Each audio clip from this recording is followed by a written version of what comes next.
Hello friends, you welcome back to our YouTube channel. સ્વાગત છે તમારું અમારી આ ગુજરાત ઇન્ફો યુટ્યુબ ચેનલમાં.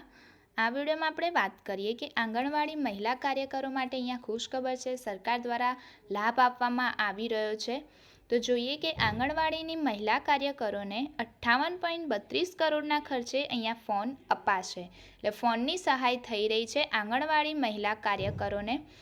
તો સ્માર્ટફોન ખરીદવાના બદલે વર્કરને ડીબીટીથી પૈસા આપવા કેન્દ્રની મંજૂરી મંગાઈ. આંગણવાડી વર્કર બહેનોને વર્ષ 2024-25માં 58.32 કરોડ રૂપિયાના ખર્ચે 5G સ્માર્ટફોન આપવામાં આવશે. આંગણવાડીમાં કામ કરતી મહિલા કાર્યકરોની સેવાઓ વધુ સુચારુ બનાવવા અને રિયલ ટાઈમ મોનિટરિંગ કામગીરી માટે સ્માર્ટફોનનો ઉપયોગ કરવામાં આવે છે. રાજ્ય સરકારે આ વખતે ફોન ખરીદીને આપવાના બદલે પૈસા ડીબીટીથી ટ્રાન્સફર કરવા કેન્દ્ર સરકારની મંજૂરી માગી છે. મહિલા અને બાળ વિકાસ વિભાગ દ્વારા 1 એપ્રિલથી અમલ થાય તે રીતે આ યોજનાને મંજૂરી આપવામાં આવી છે. તો મહિલા અને બાળ વિકાસ વિભાગ દ્વારા આ મંજૂરી 1 એપ્રિલથી અમલ થાય તેની મંજૂરી આપવામાં આવી છે. કેન્દ્ર સરકારના 60% અને રાજ્ય સરકારના 40% હેઠળની આ યોજનામાં પ્રતિ નંગ 10,000 રૂપિયાની મર્યાદામાં સ્માર્ટફોન આપવામાં આવશે. રાષ્ટ્રીય પોષણ અભિયાન અંતર્ગત તમામ આંગણવાડી કેન્દ્રમાં વર્કર બહેનોને આંગણવાડીની વિવિધ કામગીરીની નોંધ કરવા અને રિયલ ટાઈમ મોનિટરિંગ માટે 5G સ્માર્ટફોન આપવામાં આવે છે. અહીંયા રિયલ ટાઈમ મોનિટરિંગ કરવા માટે 5G સ્માર્ટફોન આપવામાં આવે છે.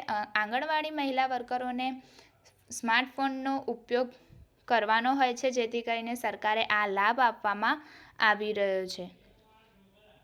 Real time monitoring 5G smartphone આપવામાં આવે છે. કેન્દ્ર સરકારના 34.99 કરોડ અને રાજ્ય સરકારના 23.33 કરોડ મળીને કુલ 58.32 કરોડ રૂપિયાની ફાળવાયા છે. કુલ 58.32 કરોડ રૂપિયા ફાળવાયા છે. જોકે રાજ્ય સરકાર દ્વારા સ્માર્ટફોન ખરીદીને આપવાના બદલે ડીબીટી યોજના હેઠળ રકમ ફાળવણી કરવા માટે ભારત સરકારની મંજૂરી માંગવામાં આવી છે. આ સ્માર્ટફોન ખરીદીને આપવાના બદલે ડીબીટી યોજના હેઠળ રકમ ફાળવણી કરવા માટેની ભારત સરકારની મંજૂરી માંગવામાં આવી છે. તે મુજબ મંજૂરી મળ્યા પછી લાભાર્થી બહેનોને રકમ ટ્રાન્સફર કરવામાં આવશે.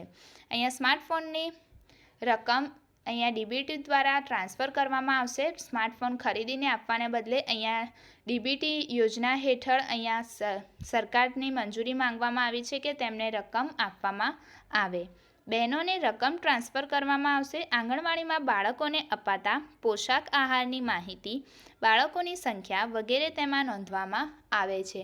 તે માટે આ સહાય આપવામાં આવે છે. તે માટે આ સહાય આંગણવાડી મહિલા વર્કરોને આપવામાં આવી રહી છે. જે સ્માર્ટફોન 5Gની રકમ આંગણવાડી મહિલાઓને આપવામાં આવશે. સો વિડીયો પસંદ આવ્યો હોય તો વિડીયોને લાઇક કરો, શેર કરો અને ચેનલ પર નવા હોય તો ચેનલને સબસ્ક્રાઈબ કરો, જેથી તમને દરેક આવી નાની મોટી અપડેટ, જાહેરાત, યોજના વિશે દરેક પૂરતી માહિતી મળતી રહે. Thank you so much for watching.